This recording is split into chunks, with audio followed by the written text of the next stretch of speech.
Hello, I'm Laurel Wingfield, and I'm back with an abridged version of Chapter 8 of my book, Alice and her Best Friends Forever, Book 1, Jane's Secret.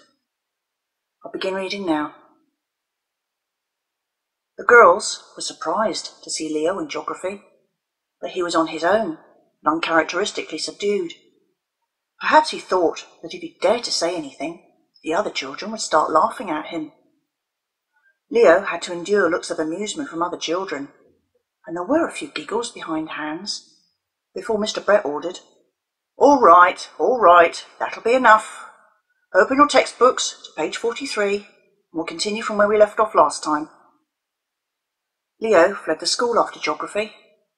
The rest of the school day passed without incident. After school, Alice, Rashpal and Jane said goodbye to Stephanie, Linda and Alison. Then all three of them walked away together. Rashpal saw her Bibi, arrive outside the school gate. Grinning, she said, "I'll see you tomorrow then," and left to meet her. They walked off together, Rashpal turning to wave once. Mrs. Archer was waiting outside the gate. The car was several metres away. Because there were so many others, they would have to walk to it. Alice noticed that Mrs. Archer was dressed very smartly. Perhaps she had to meet clients for work. "Mum's thinking of expanding the business," Jane explained, as if she had read Alice's mind. "If it gets any bigger, she'll have to rent an office and hire staff." "I don't think it will come to that," Mrs. Archer said modestly. "There's enough work to keep me busy, but I don't think there will ever be enough for two. I might have a secretary, though, to handle business calls." She pointed her remote at the car and unlocked it. Alice and Jane opened the back doors and eased themselves in. Mrs. Archer opened the driver's side door, and then she was inside with the door closed as a car swerved straight at them. Alice didn't see her get in. It was as if a few seconds were erased from her memory. Mrs. Archer was only just in time. There was no escape from the car, which smashed into them, hitting the driver's side door. Alice screamed. There was a grinding, bumping noise, and the car rocked. Miraculously, none of the windows broke. The car stopped, skidding slightly on the road behind them, its tyres squealing on the tarmac. Even if the driver had wanted to flee the scene, the road ahead was blocked by other parents in cars, and he couldn't.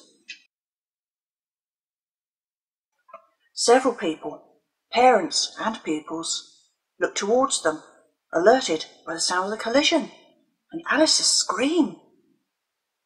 Mrs. Archer recovered first from the shock. She turned in her seat to look at the two girls. "Are you all right back there?" she asked, her voice high and wavering. "Is anyone hurt?" Both of the girls shook their heads. They were just shaken up.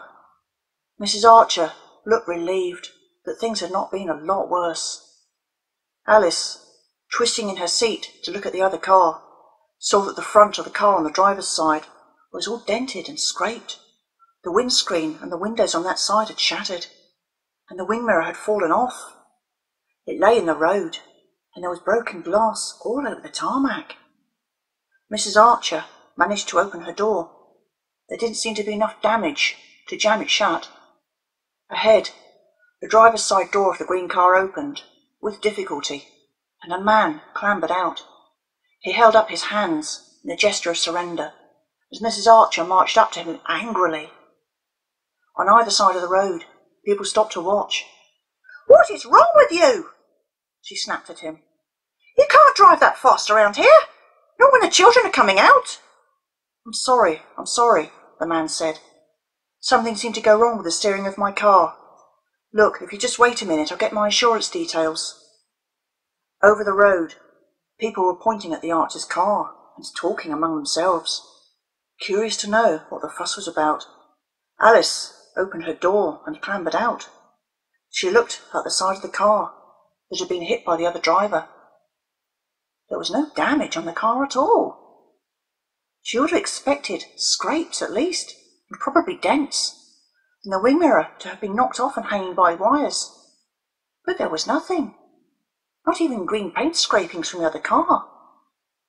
She ducked back inside the car, quickly, anxious to be out of the road, and stared at Jane. Jane looked at her seriously. No words were exchanged. None were needed. She knew what Alice had seen. "Who are you?" Alice asked. Outside in the road, Mrs. Archer was still trying to sort out details with the other driver. Traffic was backing up in both directions. "Are you scientists?" Alice asked. "Is this some sort of supercar?" Her mind was whirling with a multitude of questions.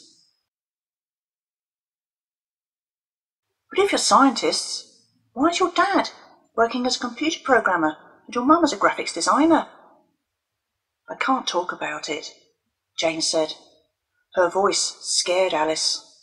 Jane sounded afraid. But Alice had to know. "Are you on the run from bad people in the government?" she asked. Jane looked away and said nothing. "Jane, you're my best friend," Alice pleaded. "I would never tell anyone." Jane looked at her miserably. "Yes, you would," she said, in a quiet, intense voice. "They would make you." Alice stared at her in frightened incomprehension. Then she was startled by a car horn that blared close by. Someone was getting really fed up with the delay. The driver's side door opened, and Mrs. Archer slid behind the steering wheel. She closed the door and turned to look at the two girls. Outside, the other driver came towards them and picked up his fallen wing mirror. He looked towards them for a long moment, his expression unreadable. Finally, he turned away and threw the wing mirror into the back of his car, through the glassless window. "There was nothing I could do to stop it," Mrs. Archer said. "I couldn't move the car. I couldn't move out of the way." "Did the other driver give you his details?" Jane asked. "We managed to come to an arrangement," Mrs. Archer said. She sounded distracted. "Then can we go home, Mum, please?" Jane pleaded. Mrs. Archer seemed dazed. "We're stuck here until the traffic starts moving again," she said, her voice sounding odd and distant. Boldly, daringly, Alice asked, "Why is there no damage to the car?" But as Jane looked into her eyes, she forgot what she had seen. There had been damage to the car. All the driver's side was scraped and dented, and the driver's side door had a big dent in it, but not big enough to jam the door shut. And the wing mirror on that side had been knocked off and was hanging by its wires. Alice blinked, confused, for a long moment. Then she said, "What did I just say?" "You're in shock, Alice. You're not thinking straight," Mrs. Archer informed her. "We just asked if we could go home now. I can't take us home until the traffic clears. We could be stuck here for another half an hour. I'd better phone David and tell him what's happened." She opened the glove compartment and took out her mobile phone. She tapped buttons and waited. David, her husband, must have answered, because she began to tell him what had happened. She assured him that they were all right, that the car was only scraped and dented, and that the other driver had been insured, and it would all be sorted out. The two girls waited. Alice had forgotten that she had seen the car undamaged, but not what had happened. She had only glimpsed the other car coming towards them, but could have sworn that he had swerved towards the Archer's car deliberately. Once Mrs. Archer had finished her call, she asked, "Who was that man? Do you know him?" "No." Mrs. Archer sounded surprised. "What makes you think I do?" Alice looked at Jane sitting next to her. Jane was staring ahead and seemed to be lost in her own thoughts. Perhaps she was still in shock. "He looked like he knew you," Alice said. "He looked angry at you." Mrs. Archer smiled, thinly, distantly. "No, we don't know him," she insisted. "If you'll excuse me, I have to phone the insurance company. Then I have to phone the garage. There's not so much damage that we can't drive home, but the car will have to be repaired." Alice had an idea and smiled brightly. "My dad is a car mechanic," she said. "He can fix your car for you.